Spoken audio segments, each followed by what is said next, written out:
What's going on, everybody? Welcome to the Deep Dive. We hope you've been enjoying the All 22 film study. This one's going to be a little bit more conversational. And for the best conversation, you know where to go.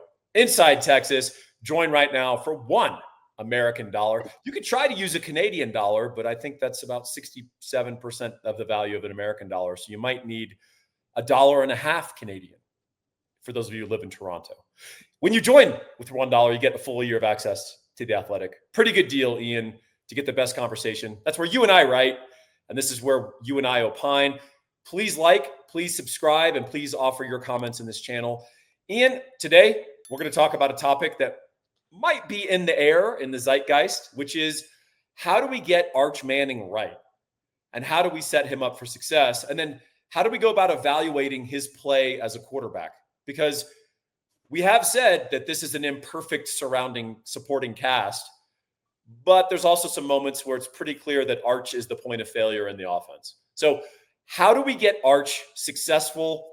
Let's not get into all the criticisms unless it's relevant to setting him up for success.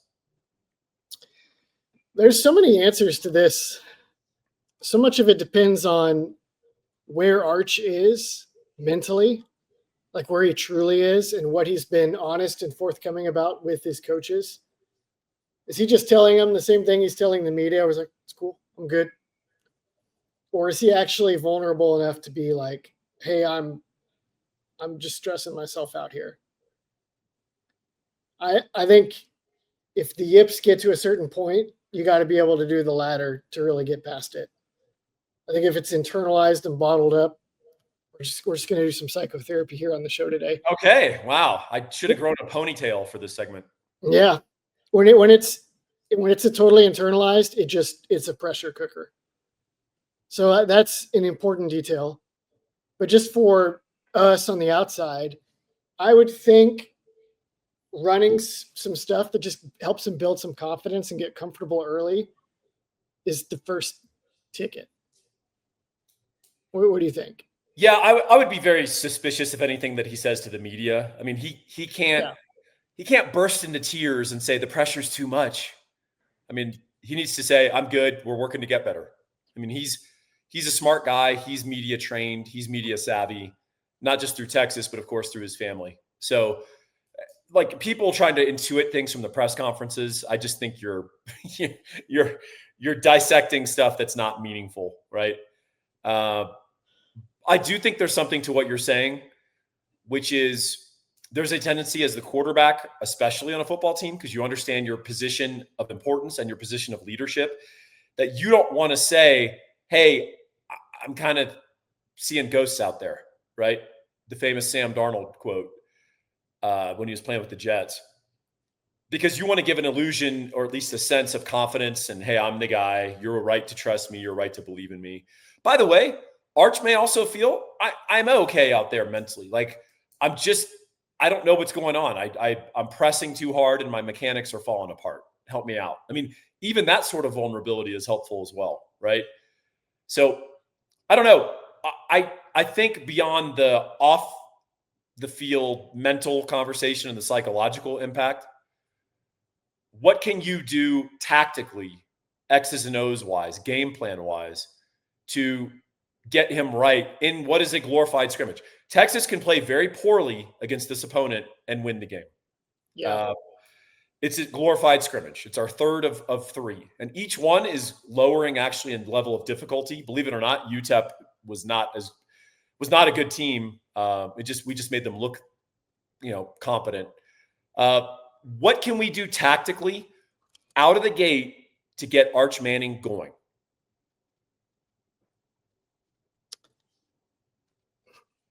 So here's where I think he's really breaking down. I think it's on Sark's sort of spoon-fed shot plays where it's like, hey, Arch, I'm going to scheme a guy open. And you're going to try to look off the defense, but then expect to find one guy in one window and hit it. And because he's got these like yips, it seems like that's our diagnosis. These shot plays are just kind of compounding failure and compounding pressure. We observed in the in the deep dive on Tuesday that when he executed a progression pass that was actually go to that guy, if it's open, throw it. If not, go to number 2. If not, go to number 3. And he got all the way to his third read, footwork, totally decent, nailed the throw, first down. So I wonder if Sark's attempts to protect him with shot plays is actually hurting him. It shouldn't be, right? It's ridiculous that would be the case, but it could be.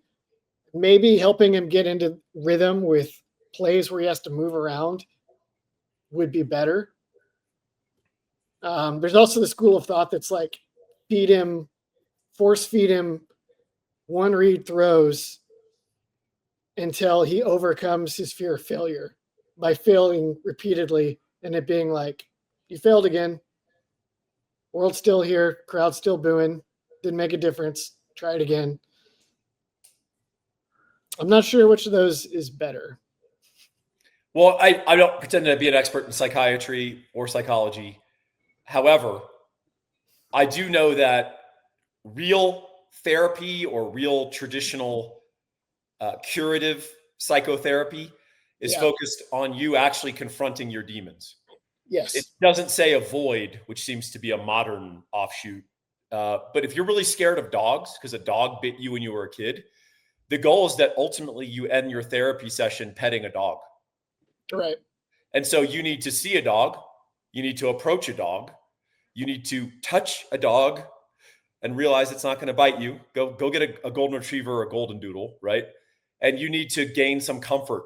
And you need to also be presented not only with some evidence, like, hey, statistically, blah, blah, blah, but also real life experience. Maybe there's something there with Arch of, hey, we're going to practice 3 throws or 3 progressions all week in practice. And then my first 10 calls of the game are you dropping back and throwing these throws. You're going to go touch the dog. You're going to pet it. And eventually you're going to have the dog on your lap and you're going to be okay, right? So there's another school which says protect him, hand the ball off, only 1 read throws. But your point or your intuition is maybe that's part of the problem. It's the pressure of the throw I have to make. Yeah. Maybe there's something to Arch. We're going to play 3 wide, 1 tight end. And those 4 receivers are going out on every play. And they're either going to run a vert or a stop. Depending on the coverage, they're going to read it. And they're going to run a vertical or they're going to run a stop route. And we're going to practice that progression on every drop back this week. And when we get in the game, 10 of my first 12 calls on tempo, in rhythm, not even giving you time to think between plays, are going to be those routes. Does that sound like a recipe maybe where at least you can evaluate him? Because part of this is how do we get Arch going? Part of this is how do we evaluate what the actual problem is? Yeah. So part of this is a diagnostic. Does that make sense? Yeah. Especially if it's true that he's fine in practice and he's just getting the jitters in game. Is that true? I don't know. Okay, so here's something that happened that someone who went to the game texted me. I watched Arch in pregame warmups. Yeah. He's fine. Yeah. He's dropping back and throwing accurate balls. I mean, you don't have the urgency of the game when you're doing that empty shell drill before the game, but you're throwing a football to a receiver and it's your offense, it's your routes, right? Said, yeah, he looks fine. He's not. I noticed also that things seem to go south after the interception on the goal line. A self-inflicted interception. Yeah. Well, yeah. Yes. His decision to throw there was you can understand he's like he didn't like the out. We could probably not worth debating that. He should have thrown it, but he didn't like it. He reverses field and then he's like 4th down. I can't just throw it away. I got to try to make something happen. And then just chucks up that ridiculous jackpot. I think he yelled 500 before he threw it. Right. And then from then on, his play just. Yeah. So I do think it's the pressure of living up to being a Manning, the struggling offense around him. I think the aversion therapy you described is probably best, but I also think they need to give him a little bit of confidence by not being a total crap show around him as well. Like they got to stop with the experimental stuff that Sark's been trotting out the last couple of weeks. We're going to play all the young tight ends and we're going to play all the young receivers and running backs, and we're just going to let them screw up and see what we have and protect our best plays. That's not what Arch needs right now. Arch could use 400 yards passing and 5 touchdowns. Yeah. Real bad. Yeah. Like, I don't mind if we're throwing deep in the third, up 42 points. Like, Sam Houston, take your paycheck. You're here to progress us. And I don't really care about, like, feelings at this point. I would like to be in a circumstance where we're up 42 points in the late third quarter. That would be refreshing, right? So I do think that's an interesting point. And if you guys kind of sense that we're kind of feeling this out, I kind of think that's what these are the conversations that the UT coaches are having behind closed doors. And as I said, part of this is, hey, how do we get Arch started and get him right early in a game? Well, the idea is like, how do we also get him right through the whole game? It's not about an opening script that he's just comfortable with. But I do think that opening script approach of something he practices all week and then is asked to do quickly, opening series, I think there's a diagnostic element there where we can go, okay, that's what he's struggling with. When we just tell him set it, forget it, and fling the ball around, this guy's a productive quarterback. He may make a couple of errors doing that, but we can live with that. We can't have this weird in his head robot standing back there paralyzed. How much fear do you have that Sark's inclination towards shot plays over the last several years is turning not just Quinn, but all of his quarterbacks into sort of robots? I don't buy that. Okay. I don't. I mean, that's part of football. It's part of setting people up, and then you've got to get 3 or 4 times a game. You're going to have that opening, that opportunity, that coverage that you dialed up specifically. You made that defensive coordinator run the coverage you wanted based on your set, your prior plays that you ran, and you've got to hit those shots most of the time. That's part of being an upper half college quarterback. So I don't believe Sark's creating this in him or any of that. Is it possible that by overemphasizing that kind of offense, he's hurting his quarterback's ability to just go play?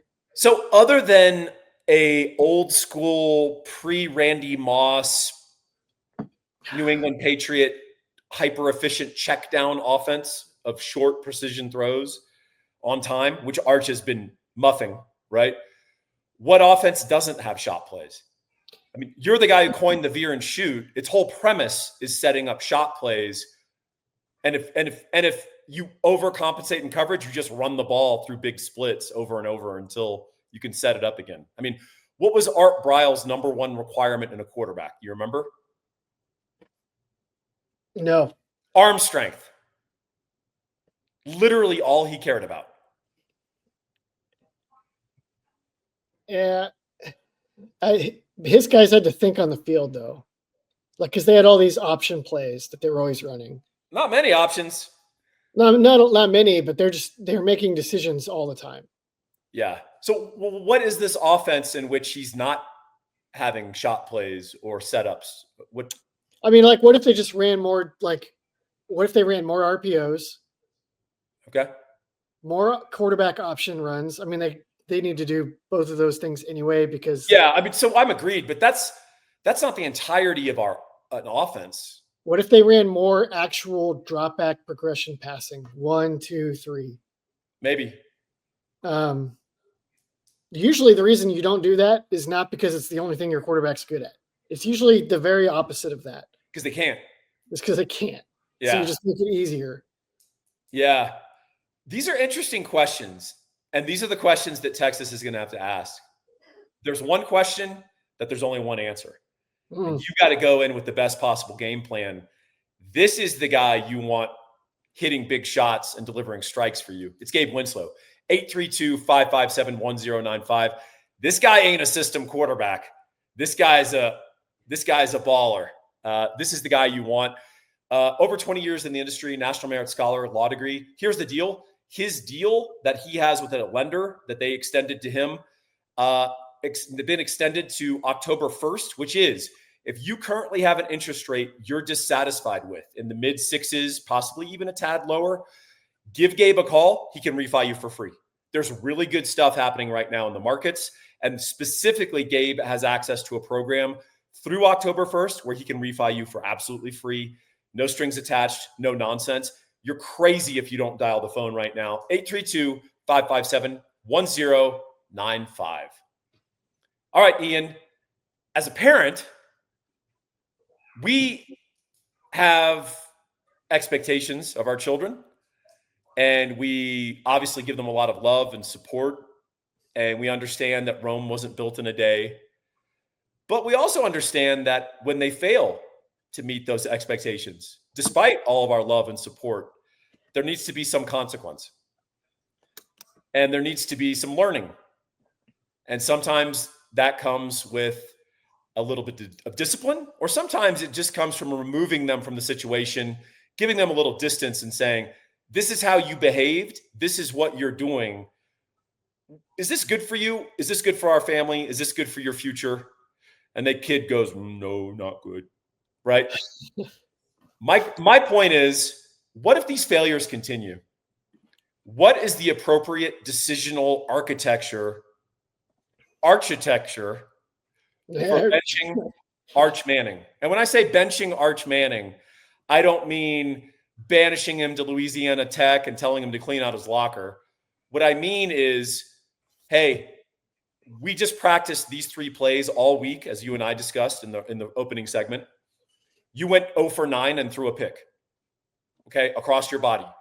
I need you to sit here next to me during the second quarter, and I want you to watch Matthew Caldwell with me, and we're going to get a little distance on this, and I want you to see what it looks like. Is that fair? Or do we subscribe to the Steve Sarkisian method, which seems to be, hey, the quarterback's the quarterback. He's got to gut through some of these tough circumstances, because ultimately you're going to be forged under some of those failures, and that the only way you're going to learn is to experience the consequences of it over an extended game. You know, when do you step in as a coach or parent and save the kid from themselves? Or do you go, you know what? I'm going to watch my son fail here miserably because of his decisions, because then he'll be open to my feedback.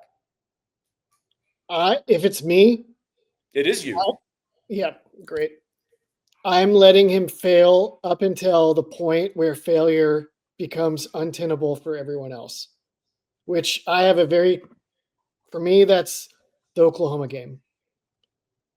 If they go out and Arch is Spencer Rattlering the Oklahoma game, then I'm like, Arch, we can't let you work through this. Caldwell, get in there.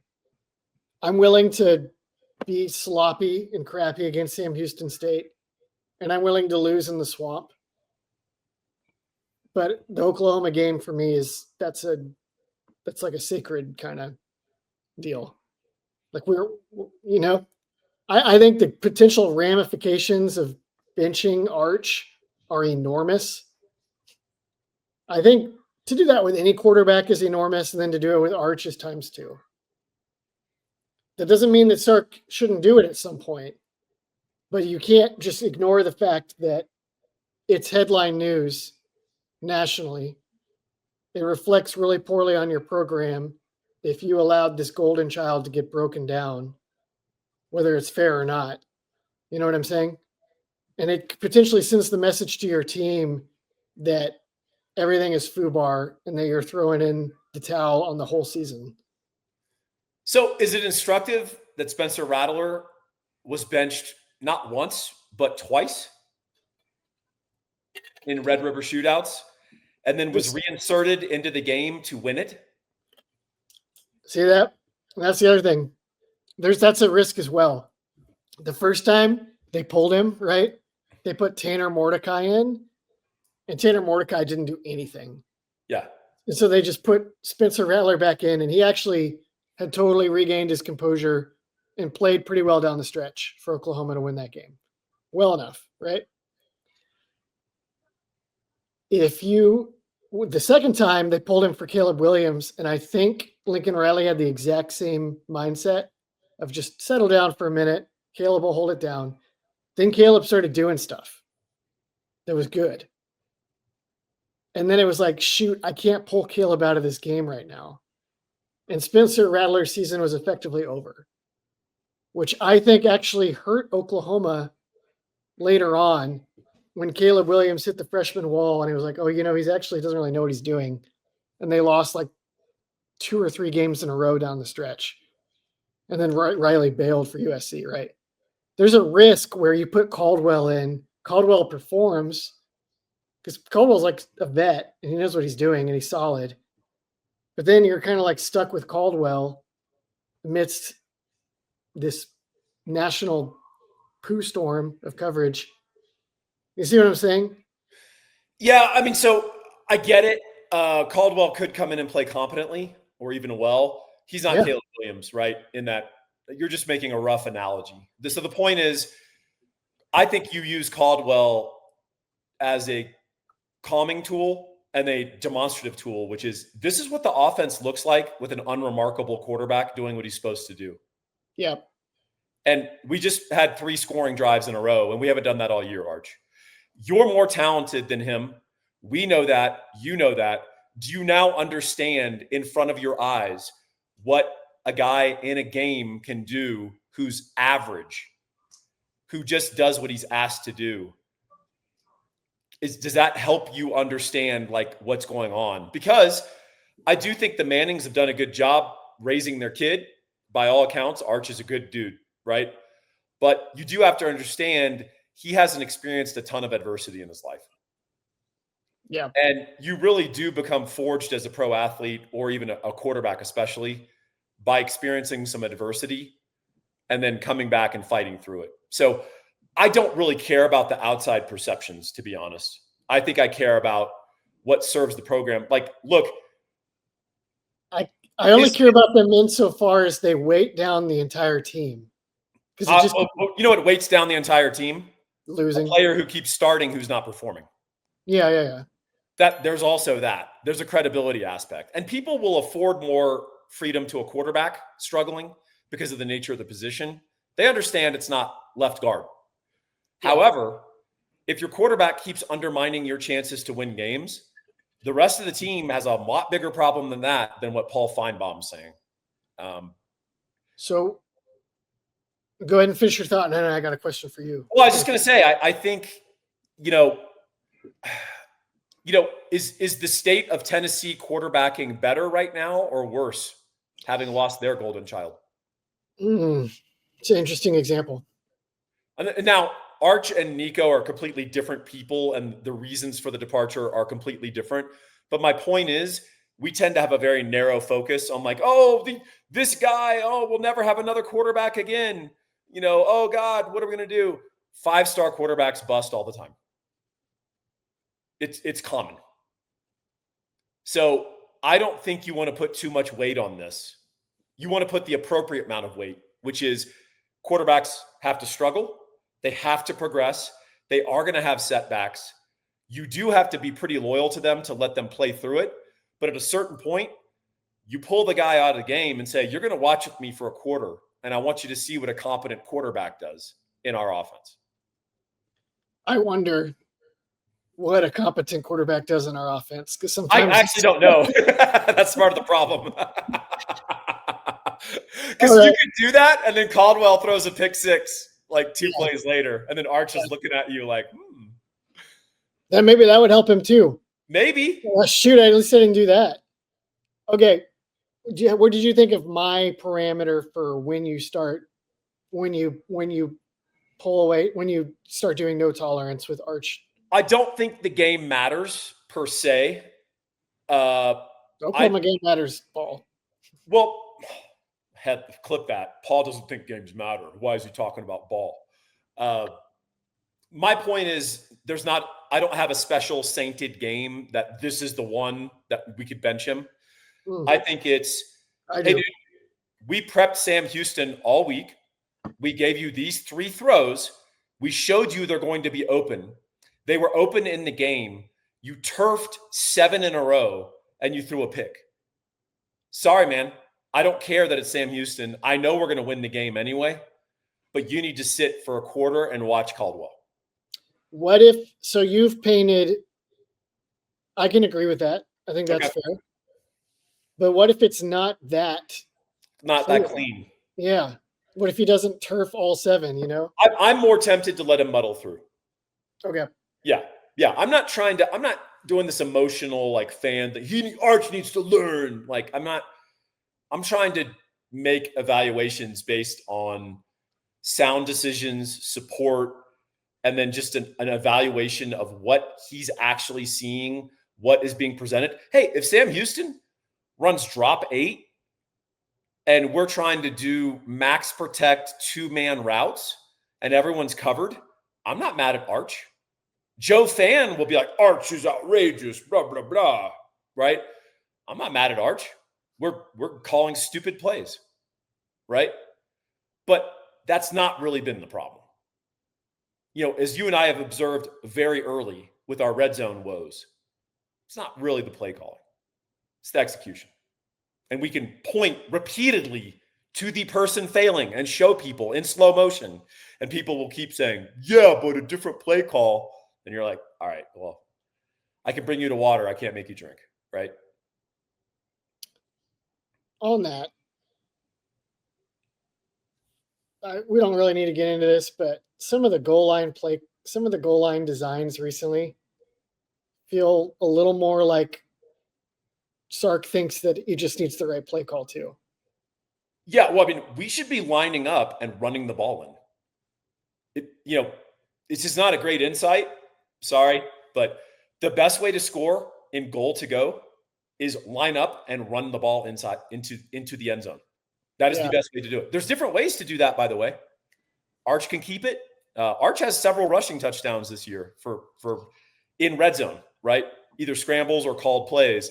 There's other things we can do. The fact that we can't do that is what's highlighting the real deficiencies, in my opinion. Yeah. Well, when they do that, it's actually been pretty easy for Texas. Agreed. Yeah. Which is another tricky thing with Arch is that he is running the ball extremely well. If he were playing like this at quarterback and he were getting Optimus Klein run carry totals and holding up, we'd be like, he's throws some real clunkers as a passer sometimes, but he ran the ball 20 times for 115 yards and 3 touchdowns. So whatever. I wonder if that's the other option. Yeah, I mean, so that's the floor option because it's a forfeiture. It's a forfeiture of upside. Yeah, that can be game planned if you're by an opposing defense. But if you have limited, go ahead. That's hard to game plan against. You could accumulate hits on the quarterback such that their efficacy is going to decline, and it's hard to run that kind of offense unless your quarterback's built for it and used to it. Arch doesn't run like a guy who protects himself super well. I mean, he's not John Mateer in that sense. So sure. I think that it's a nice alternate option to try to go win a football game. So if we want to go 9-3, that might be the offense. But I don't think Sark's going to forfeit that until his upside offense gets utterly destroyed and is in ruins. And then he has to go, all right, well, I guess this is what we're going to do. If he did do that, I wonder what Caldwell and the backups think. I don't know. So that's another can of worms in a tricky political situation. I mean, ultimately, you've got to negotiate having the football team win and having success on the field, and all the soft considerations, I think people give way too much weight to. It's just at a certain level, I don't care as the coach. Like, I'm trying to go win games, and we're going to do the things that help us win. So if oh my God, KJ Lacey's sad, I don't care. Not that KJ Lacey's sad. I just picked that randomly. It'd be easier if they were willing to just go get portal quarterbacks, but they aren't. And you know what else? When you get a quarterback out of the portal, they're already like vetted. But Sark is not about that. He wants the shiny 5-star. And this is the kind of thing that can happen when you're hooked into that philosophy. It's true, which is why you've got to have the other component parts humming, because you have a lot more leash when, hey, Arch isn't throwing well, but hey, we always know we can line up and mash people and we can hand the ball off. And this running back we have is really explosive. And that's how we'll get our explosive plays.